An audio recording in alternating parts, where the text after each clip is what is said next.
Okay, right bafowethu sangena ku2025 la sikhona sithe sisemdletsheni ikhwama bonke abantu ke badlana baphelelelana sibala igoli sibala umnambithi sibala isikhothe sibala isha abantu bakhona la kompangeni singabala yonke indawo namhlanje ngineqhawe elidube kakhulu sisazi ukuthi endimini kaMaskandi selenze omkhulu umsebenzi asuka madoda uyayibona nengezo mfowethu Inkosi yamagqokama mfowethu angikunika ithuba mfowethu ubingelele la kwiMashelela TV mfowethu uchaze mfowethu ngalomcimbi ngoba sibonile ukuthi nanku uvala abantu besakuthakasela kade bekulindile Sibala nomsika njengoba kumele cha bafethu ngibingelela igama wasicebo kaDlamini emsika baqina yakho besikhamene esigodini ngibingelela ababulela emakhaya ngibingelela uSicebe mfana kaDlamini emsika baqina yakho besikhamene esigodini sadwa ngamanzi ukho sebegezile siyabonga Mfowethu nanku umcimbi omkhulu kangaka sibonile lapha bathi igush ihlukanisa unyaka uSK ehlukanisa unyaka nifikile namhlanje nizomeseka njengamaciko nanku umcimbi mhlambe ungachaza siyabona istage besisihle kakhulu kodwa lokho ngeke kusachazwa yimi ngani yakwethu akukunike nje ithuba na uchaze ukuthi ngalomcimbi ubone uhambe kanjani wena kulonyaka ngeke ngithi kulonyaka ngoba ngiyaqala kuba khona la so ngathi namhlanje nje ngoba bengiqala ukuza ngapha so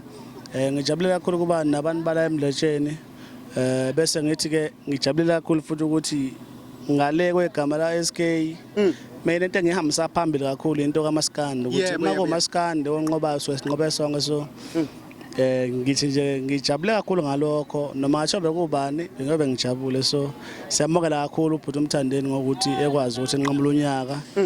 lokho kusimelile soMaskandi ngoba silanje siphusha kale nje siphusha ngayo nathi silwele igama lilodwa sithi Maskandi phambili so kuyinto nje ke eyinqubekela phambili enkulu kakhulu ukuthi sibone uMaskandi ulokho uqhelaze njalo kusukela angisazi sekuyiminyaka emingaki manje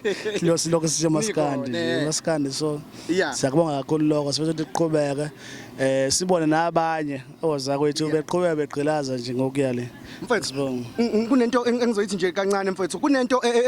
engikubone kakhulu ocikoza ngayo kakhulukazi ngezothando manje ngiyabuka lana kugcwele abesifazane balinde ukuthatha izithombe nje bafowethu uyababona ukuthi impela omayidululu nampa abakhona mfowethu ngifuna mfowethu uchaze ukuthi mhlambe mfowethu kulonyaka kulama hits owadedelayo bephinde bekulindele yini laba abalimele inhliziyweni ngoba uyakwazi ukupholisa inhliziyo zabantu abalimele nathi abantu besilisa silimele njalo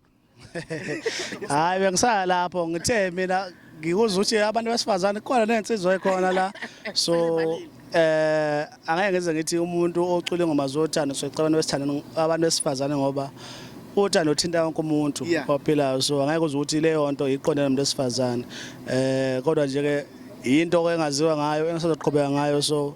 nakuyo lonyaka zikhona ingoma ezitrendayo njengamanje kuphinde futhi ke zisazoba khona futhi noma sesikhipha album yonyaka ngokuphela konyaka ngoDecember so hlala kunjalo nje into abantu kufuna beyazi njengami ukuthi kufuna belindele lokho umuntu obheka okunye kimi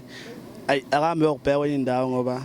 mina ngiyaziwa ngengikwenzayo so ngime lapho nje siyabonga awukade asicebi mfowethu siyabonga kakhulu nje ngethuba lakho kuMashelela TV nje thank you igama lami ngo MC Nkomo sebathundlandla sibadedele bethatha izithombe thank you siyabonga